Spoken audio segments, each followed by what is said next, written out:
This book is infuriating. It makes your blood boil. It makes you understand how many leaps and bounds women have crossed to get to where they have in terms of their freedoms, in terms of their rights. Hello.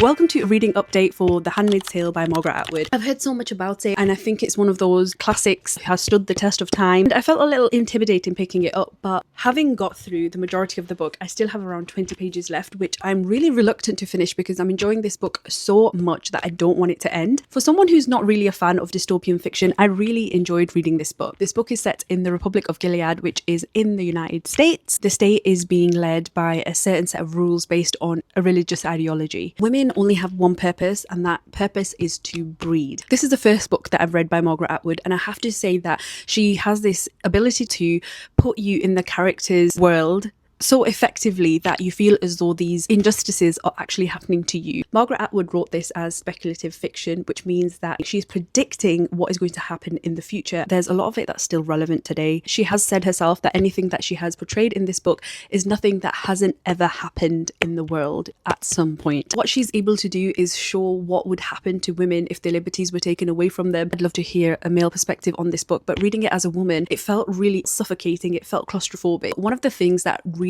sticks with me whenever I read a book such as Handmaid's Tale is how women can assist the patriarchy, how certain women are allocated certain roles and they are willing to comply for whatever reason. In this instance, there's a hierarchy of women. There's the commander's wives, there's a number of different women, and they all have a different level of power, and how they use that power is really interesting to read about. There's so many interesting points about how men behave in situations where they have a certain degree of power, how ego is so crucial and important for people, and how ego can determine why something happens. I think Margaret Atwood does a really good job in this book conveying how a certain state gives power to certain people, and how there's this desire to control the women for something that they feel is best for society, in this case to breed, to continue to bring life. I've still got around 20 pages left. I don't want this reading experience to finish, but once I do finish it, I will report back with a full review.